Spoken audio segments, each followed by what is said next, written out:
specifically wanted to look at basement fires because as firefighters ourselves, we know that these are inherently more dangerous both for the occupants but also for firefighters. When we're looking at basement fires, we have limited access from the interior and often from the exterior.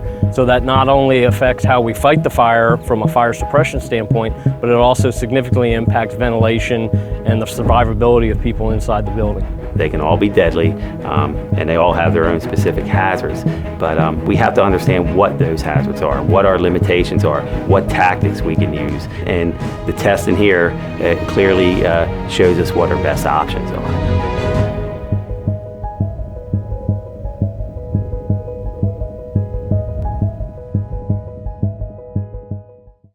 Hi, my name is Tony Carroll.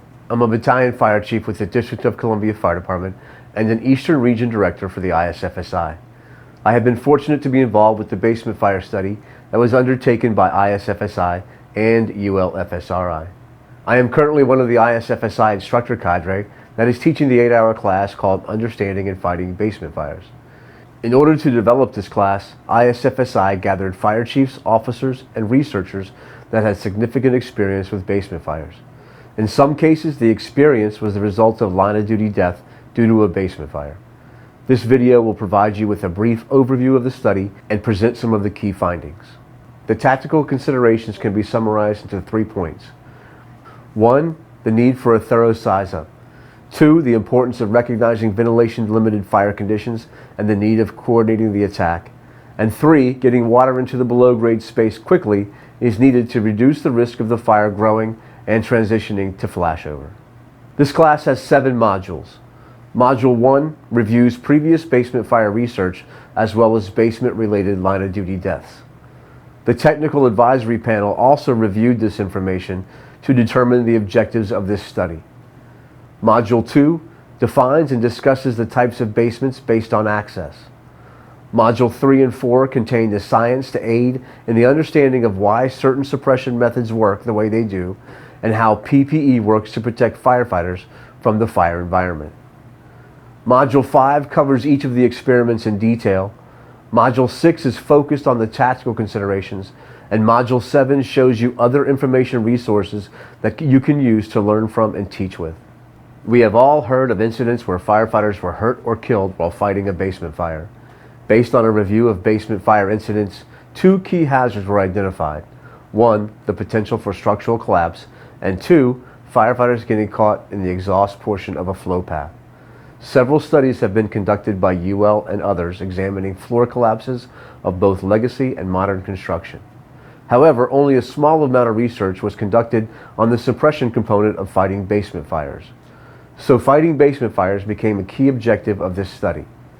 The panel also developed a list of questions that had not been answered in the previous studies. These questions shaped the experiments that would be conducted. Across the nation, there are many definitions of a basement. For our purposes and to provide a common definition, a basement is an area of a building that is partially or entirely below grade. One of the features that makes basements different from each other is the available access to the basement. This access goes hand in hand with the potential ventilation that a basement fire would have. We have classified basements into 3 categories based on access: no exterior access, limited exterior access, and exterior access. No exterior access means that there are no doors, windows, or vents that could be used to enter the basement from outside the structure or could be used to flow water into the structure. The only firefighter access would be to enter the building and enter the basement by an interior stairway. A basement fire in a house with no exterior access will become ventilation limited very quickly. The image on the right shows that the exchange of hot smoke, represented by the red arrow, and fresh air, represented by the blue arrow, can only occur at open doors or windows above ground. The flashover potential for a fire in a basement with no direct ventilation from the exterior is low. The second basement category is limited exterior access. The access vent could be a window or a grate on a crawl space. Anything that, if opened, would allow smoke to exit the basement or air to enter the basement. The opening would also allow water to be flowed into the basement from the outside. The basement with windows or vents that would allow air to flow into the basement will be able to sustain a larger fire, and therefore it can generate more heat and toxic smoke. Full exterior access to a basement is an opening such as a large window or door that would allow a firefighter to enter the basement directly from the exterior to extinguish the fire. Full exterior access typically means that enough air can be provided to the fire in the basement to enable flashover. Let's say that we have a ventilation-limited fire in a basement with exterior access. If openings are made on the basement level and the floor above, untenable conditions for both civilians and firefighters can occur within a matter of seconds. The experiments were conducted in a structure built to accommodate 3 different access or ventilation conditions. For no exterior access, all initial firefighting actions would occur from the upper deck or ground level, and all potential openings to the basement would be sealed. For the limited access case, the structure had 4 side windows, which would allow smoke or air movement, and it could be used as a point to flow water into the basement. For the full exterior access case, a sliding glass door and an escape window were installed at the basement level at the rear of the structure. These would allow access for a firefighter to make entry into the basement. In addition to the fuel load provided by the exposed wood I-joists and the OSB on the ceiling, movable fuel loads such as 4 sofas and 20 pallets were positioned on both sides of the basement. Each of the sofas was capable of providing a peak heat release rate of more than 4 megawatts. In other words, there was plenty of fuel to create a realistic ventilation-limited fire condition in the basement. The basements have plenty of fuel. It will be a fuel-rich or ventilation-limited environment. Instrumentation for measuring the fire environment was installed both on the upper level and the basement level of the structures. The data from these instruments were used to determine the hazard generated by the fire throughout the entire structure, as well as the change created by the fire attack. As part of the ISFSI project on understanding and fighting basement fires, we're examining a number of different nozzles to give firefighters options. Some basements have no exterior windows or any access through an exterior door, so their only access is through an interior stair. So we're examining the fire dynamics of that type of fire, and then looking at options of making a hole just inside the door threshold and perhaps using a straight stream nozzle or a fog nozzle, or perhaps a piercing nozzle, a fog nail, or some sort of cellar nozzle in order to cool it off, prevent any type of chance of flashover prior to making entry and going down into the basement. So we're doing some flow testing of the nozzles just to look at their pattern, look at their flow rates, things like the fog nail, very small device. It flows on the order of 15 to 17 gallons per minute, produces a pretty fine spray of water droplets near the ceiling. The piercing nozzles also do a similar thing. They flow on the order of 125 gallons a minute. Some of the piercing nozzle designs where you'd pound it down through the floor give you a fairly fine spray or mist that extends out 8 to 10 feet and would again cool the wood underneath, cool the gases. People use them for attic fires as well. And then other piercing nozzles have more of a discharge out and down, and they can flow up to 200 gallons a minute. And as you increase the pressure and the flow rate, the water droplets get smaller in those cases as well. And again, the idea is to get the water on the surface of the burning ceiling of the basement, the unprotected wood ceiling of the basement. That's really the bulk of the fuel, and that's one of the higher challenges of knocking out that basement fire.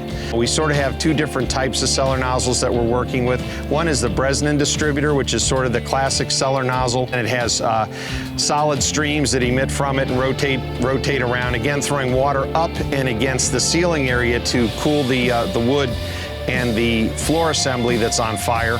And then we have another version that's also a rotating applicator type nozzle, except it has 4 fog nozzles on it that whip around and have a fog spray that's again cooling the ceiling, cooling the gases, trying to distribute water through the basement with a throw of at least 10 feet, maybe 12 feet in some cases. As you can see in this photo, we use an assortment of nozzles and appliances in the experiments. Most of these designs have been around and used by the fire service for many years. During the summer of 2017, 12 multi-part experiments were conducted examining the 3 basement access conditions and the use of various hose streams, nozzles, and appliances. Hundreds of people from fire departments across the country had the opportunity to witness the experiments. The study led to a wide range of tactical considerations. We will discuss a few of the tactical considerations here. Size up is a must. If you could locate the seat of the fire and identify the geometry of the structure, for example, the presence of a basement and the type of access it has, you will be able to conduct a more effective fire attack. Depending on the basement access, cues the fire may be showing you upon arrival could be misleading. Remember, nothing showing means nothing. Assume lightweight construction and a ventilation-limited fire and take appropriate actions until you can prove otherwise. It's imperative that the company officer, first arriving company officer, conduct a 360-degree size up. In our incident, the initial arriving company officer did not conduct a 360-degree size up. Had she conducted a 360-degree size up, she would have found that the access to the basement would have been more direct and a lot safer approach to the extinguishment. I can't emphasize enough that the 360-degree observation or view or size up is critical on every incident. Below grade fires are most likely going to be ventilation limited fires. If you have excess fuel and heat in a fire compartment and you add oxygen, the fire is going to get larger and hotter. Therefore, it is important to coordinate ventilation with your suppression actions. In some cases, the best move may be closing the door at the top of the basement stairs or keeping vents to the basement closed until the line is charged and in place. One of the things that's critically important that we've all known is the importance of coordinating ventilation and fire attack. That you just cannot overstate the importance of that, of good communication, of crew integrity, of strong incident management presence and incident command to make sure that those functions happen as closely as possible, even if they don't happen as closely as possible together, that they're happening in a coordinated way, because there's so much variation in buildings and the built environment and from coast to coast. But I think one of the things that holds constant in that is this criticality of ensuring that ventilation and fire attack are coordinated and that you have good control of the incident. So both these tests combined, over a year or two period, really create an understanding of why we were successful for so long in battling basement fires with no ventilation, as opposed to basement fires with a lot of exterior ventilation, and we really have to know the difference. So, in short, it's as simple as you don't ventilate until you're putting water on a fire, and you don't delay putting water on the fire. Getting water into the below grade space quickly is needed to reduce the risk of the fire growing and transitioning through flashover. The study showed that flowing water into the basement through the floor, through the side windows, or through the basement door were effective at reducing the temperatures in the basement, at the top of the stairs, and even in the bedrooms.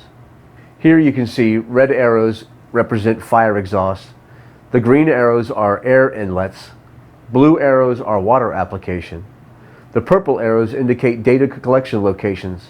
For example, a 150 gallon per minute straight stream was flowed into a side window opposite the side of the fire. Even with this challenging location, significant reductions in temperatures can be seen in the basement and the upper level. Also, note how the oxygen levels increased after the fire attack. This is just one of the many fire attack scenarios that were conducted during this study. Keep in mind that early water application can also slow the degradation of the flooring system. I hope this video has made you want to learn more about understanding and fighting basement fires. The full report is available for free from the FSRI website and the ISFSI website. If you are interested in attending a class, please check the ISFSI webpage to see if there's a class scheduled for your area.